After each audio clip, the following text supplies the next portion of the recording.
Charizard, Thunder Punch.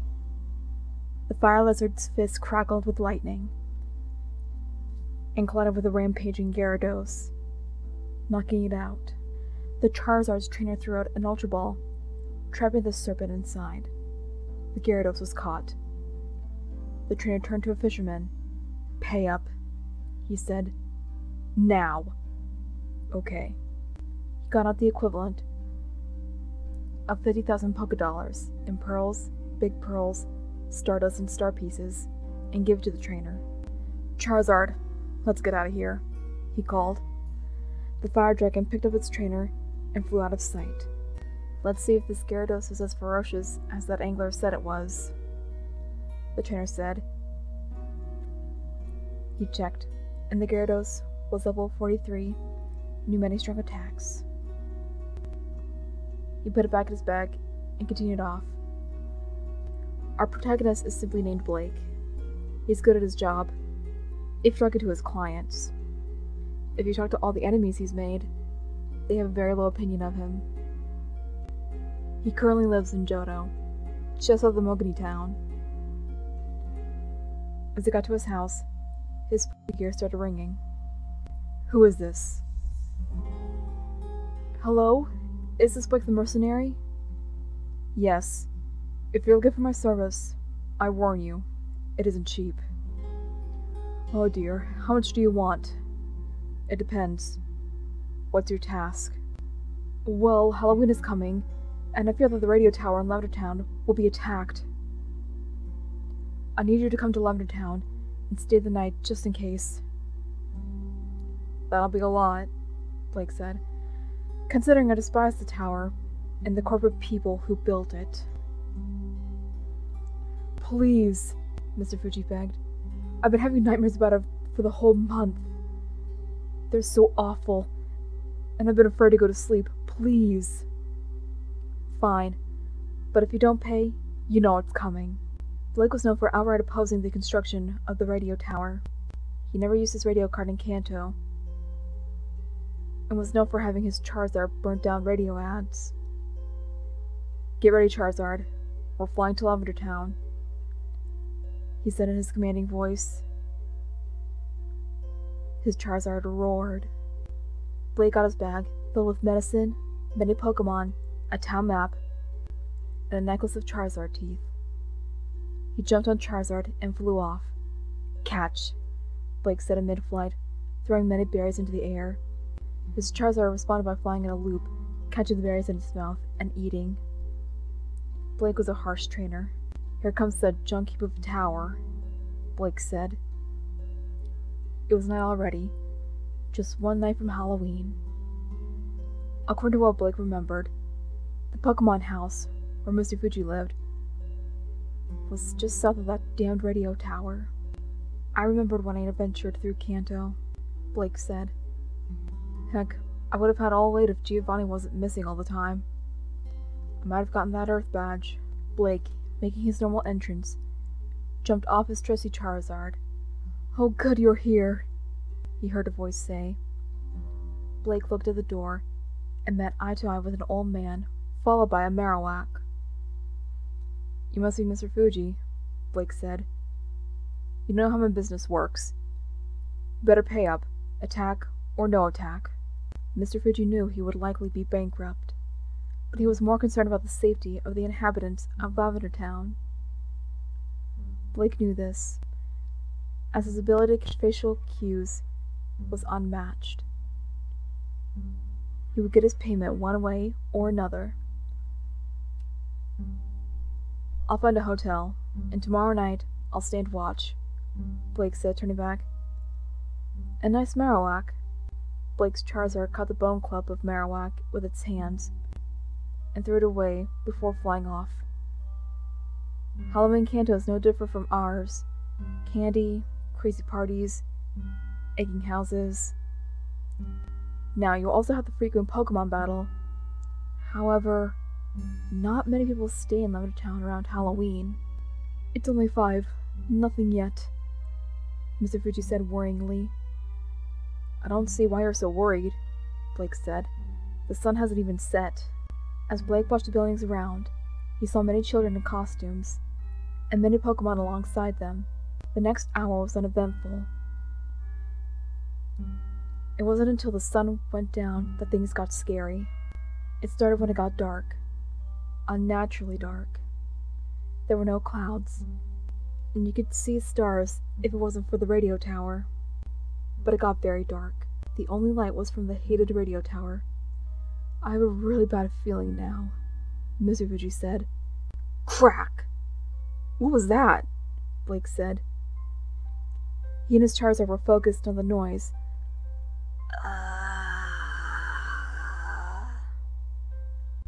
A haunting voice said. "It came from inside," Mr. Fuji said.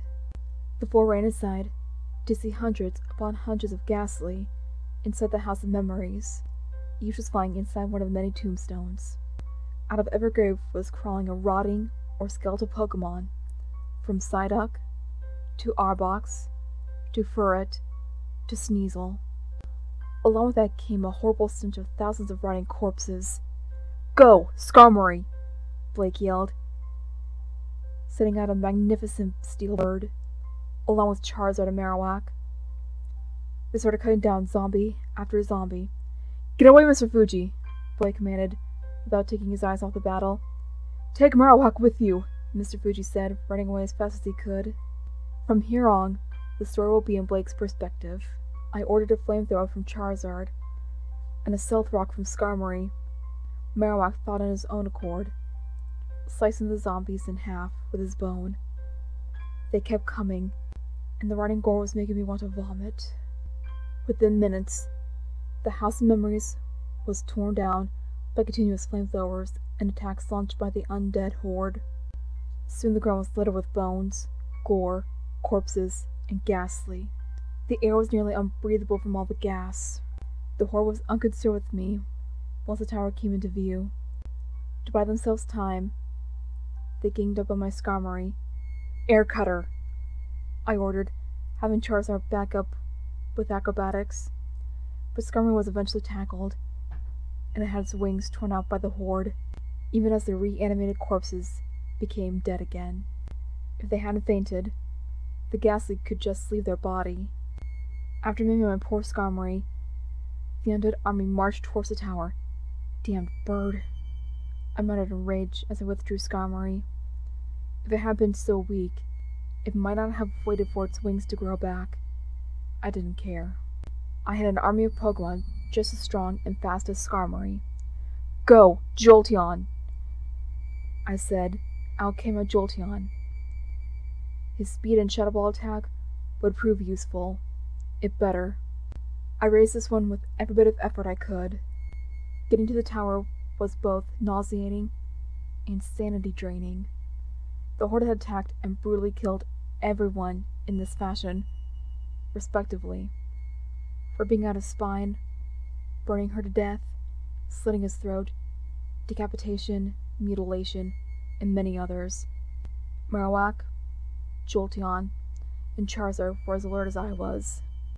We expected to see a very bloody mess at the reception floor of the tower. And we were right. It was a scene straight from a horror movie.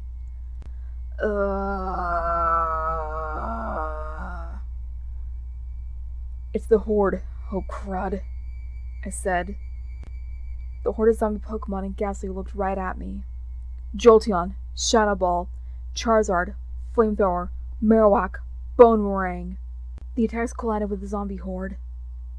While the zombies were destroyed, the Ghastly inside just abandoned their bodies. Jolteon was forced to attack the Ghastly, while Charizard and Marowak started chopping down the horde. The horde was not showing any sign of giving up. I also had no way of taking on the ghost types with Marowak. Jolteon was also losing its ability to use Shadow Ball.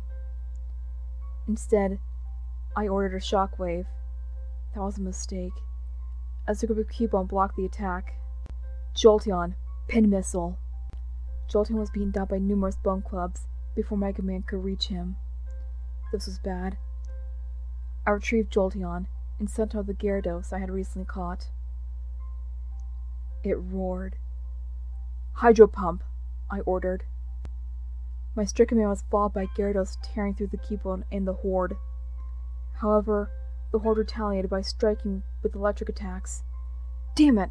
I exclaimed. "Earthquake!" Gyarados slammed his tail into the ground, causing a tremor.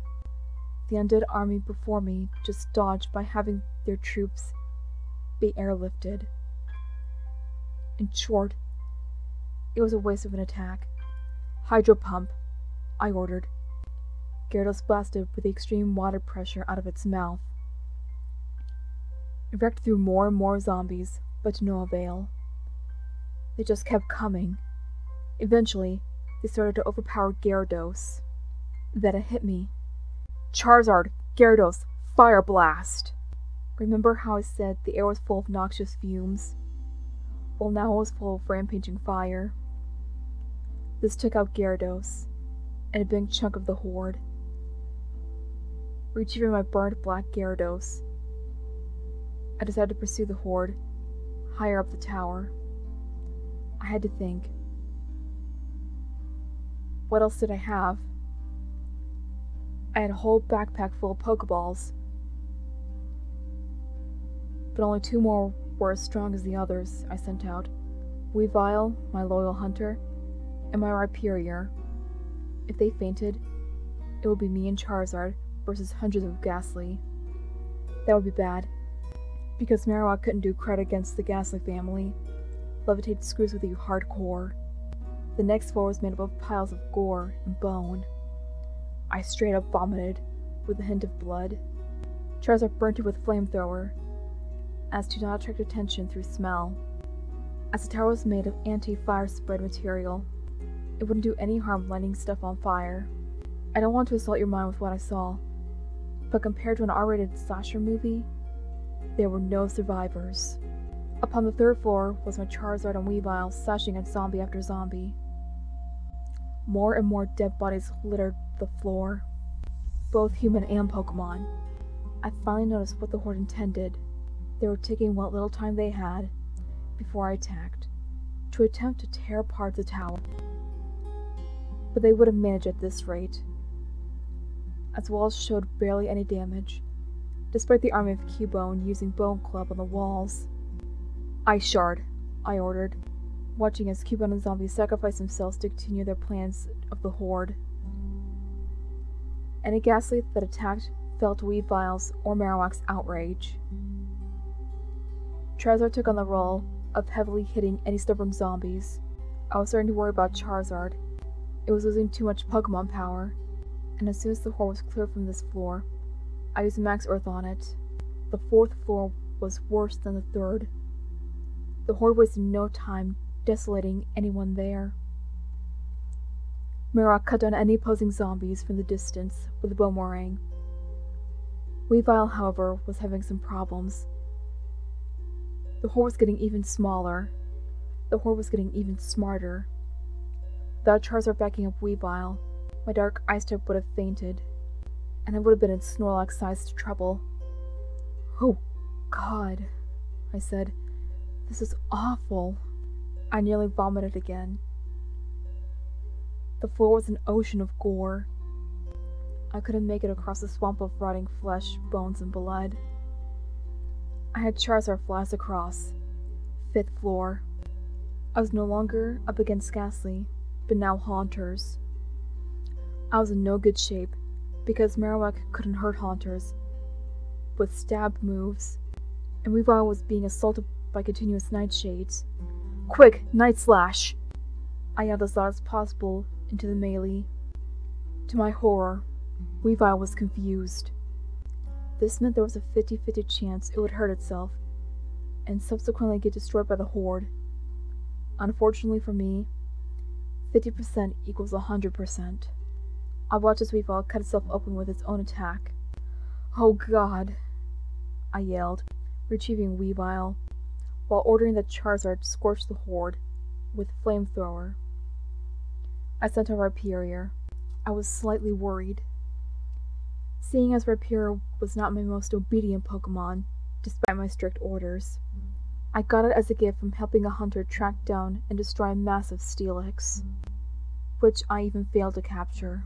His rock record tore down anything short of high defense fighting, ground, or steel type. I had the right badges, yet it would tend to fight with its own mind, much like Charizard, despite Charizard doing whatever I said if it was fighting on its own. Rhyperior would, time to time, continue to fight without my command. Also, its former trainer named it Poseidon, and that can be hard to remember. Poseidon, you surf! The battlefield was swamped, washing away the gore, blood, and corpses. I basically started to pull out all the stops at this point.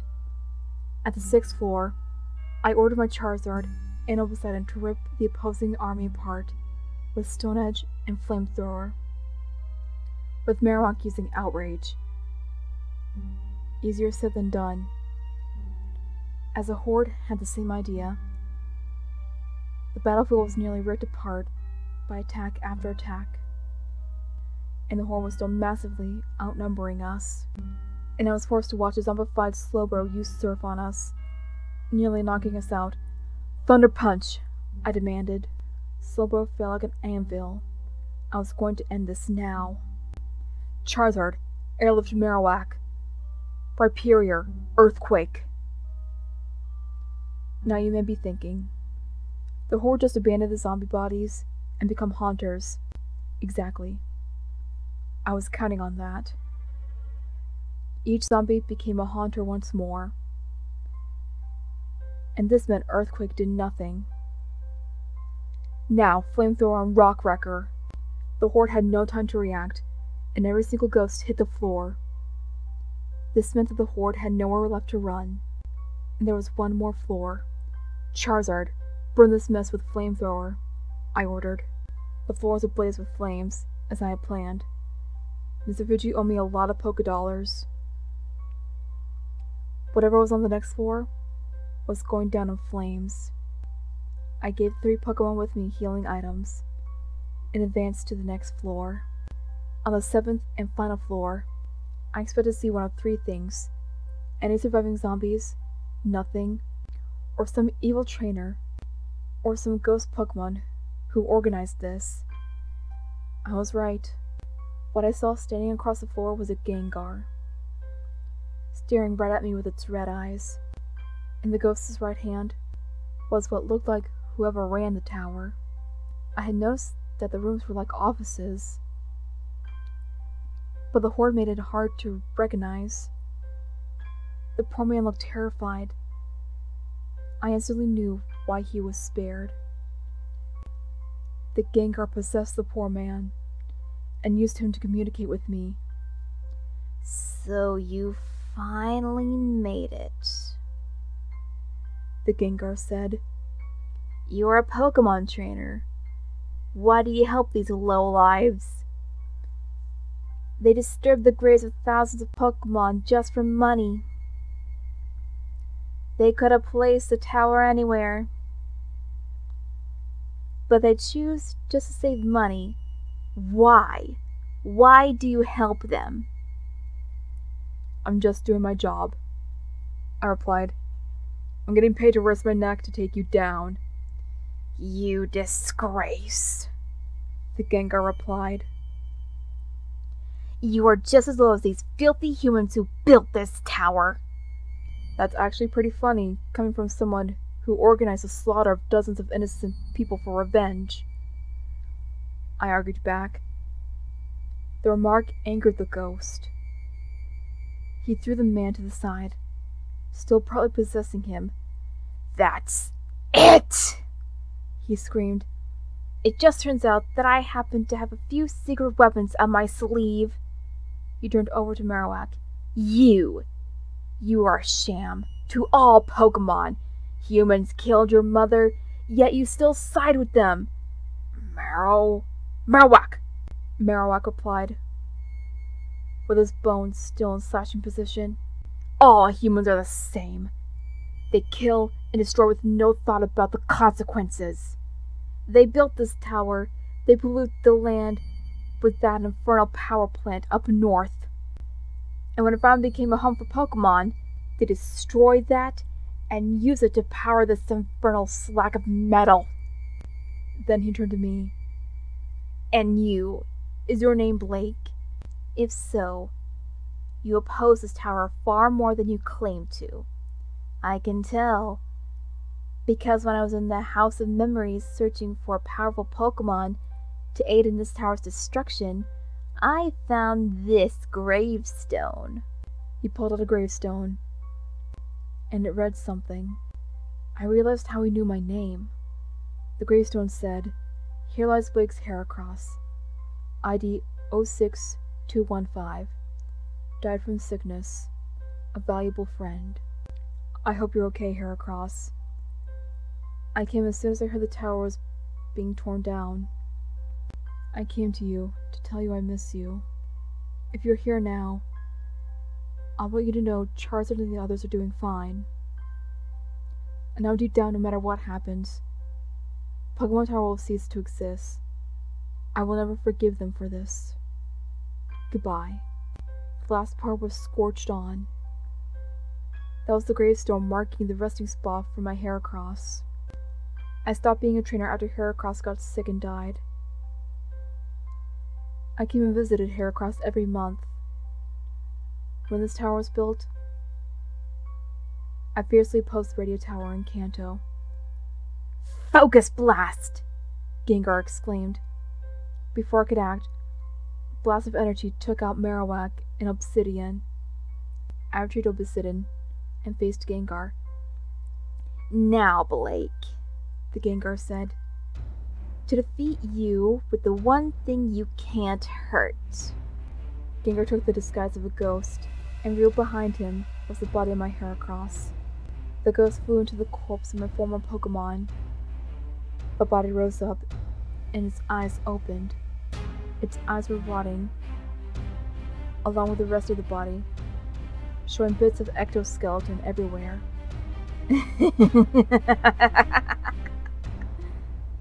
The Gengar spirit laughed.